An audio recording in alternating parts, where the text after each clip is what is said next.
So my boyfriend is actually breaking up with me after giving him 32,000 Ghana cedis. What should I do, guys? Well, don't forget to subscribe to the channel. Don't forget to like and share. Leave your comment. Tell us what you think about stories. Most importantly, please share the link so that everybody can also have access to this channel. Now let us go into the details of this story. Maybe I need you to tell me something on this.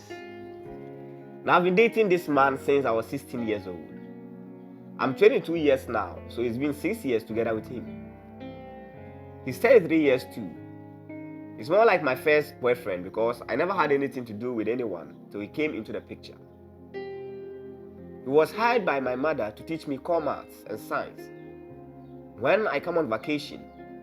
But after like a week of teaching me, my mother said she doesn't like his behavior, so she asked him to quit.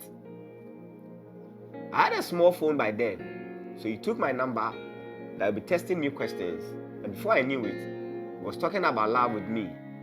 And as naive as I was, I gave in to him. He wasn't staying very far from us, and I couldn't ever visit him, but he always had a way of making me come to see him. He tells me what to tell my mother and insists I pass by his place if I'm on errand or going somewhere.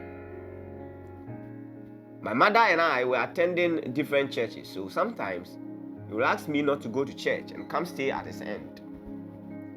When I'm going to school, he will come and meet me and take me back home to spend a night or two at his place before leaving.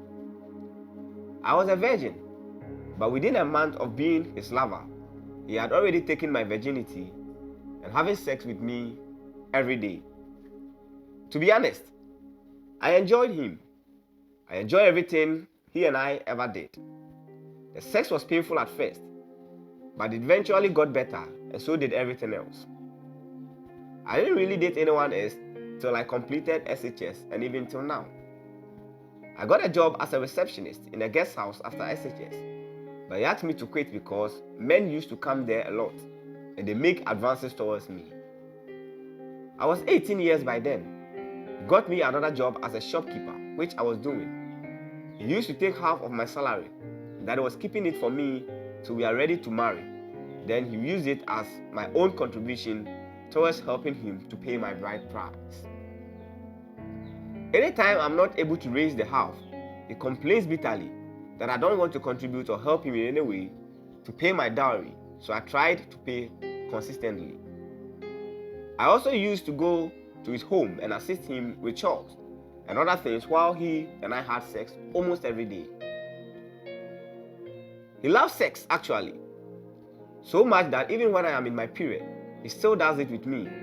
But I didn't care because he was my man and I wasn't supposed to starve him, else he would seek it elsewhere. He taught me that actually, Mebu, we are in 2023 now, and this is the year he and I agreed to marry. Anytime I get pregnant, he will say it's not yet 2023, yet so I should abort it. And that's how it has been till now. I was hoping all that stress will end this year so we could settle down and move on. I know he's way older than me, but I actually didn't realize that early. When we first started dating, he told me he was 22, but it was work and pressure that has made him a bit grown. But I believed it because he didn't look too grown until I saw his ID card and realized that he was 11 years older than I was.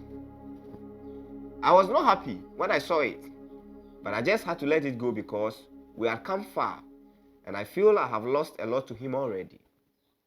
Now that we are in 2023, for him to marry me as he promised, he rather want to break my heart or has even broken my heart. I have already saved a lot of money with him for this year. He took half my salary every month as my contribution towards our marriage. And from what I know, that money alone is more than enough to pay my dowry because it's over 32,000 Ghana cedis. I always write down any amount I give to him.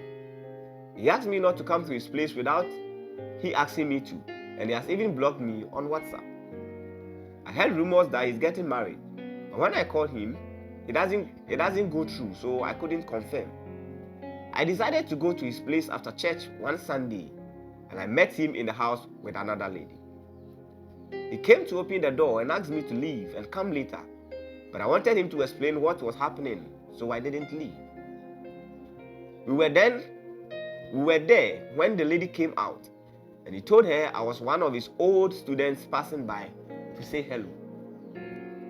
The lady asked me how I was, and I told her to take a very good care of him, and I left. I really cried that day. After all this man and I have been through, the stress and trauma he put me through, he wants to marry someone else now. I'm so unhappy with myself. I never did anything wrong. I've decided to move on, but it's very, very difficult for me to do so. I never did anything wrong. I cut off for his own sake, and I took so many decisions against myself just to make him happy. If I think about it, I just don't know what else to do. I've just been crying, but it doesn't seem to be enough for me. I really wish there is another way to end this pain. I haven't heard from him till now. He hasn't even called to see how I am doing. The way he even cut me off hurt so much because I didn't do anything. He just called me one day and told me to relax and not call or text and all that, and then he blocked me after. That is all. All the money I saved for our marriage and the things I bought to fix his room are gone. In fact, I did nothing wrong. Well, guys, this is the story of our dear sister who is going through it all. She saved up some money with her boyfriend, over 32 Ghana cedis, and now Charlie, the boyfriend, think there's something good. The guy say, nah, it no go happen. They are supposed to get married this year, and now the guy is giving him a whole lot of stories. What do you think our sister should do? What advice do you have for our sister? Don't forget to subscribe to the channel. Don't forget to like and share. Don't forget to also leave your comments. Tell us what you think. What advice should our sister receive at this particular moment? Until we come your way again, stay blessed, be on top. It's bye for now.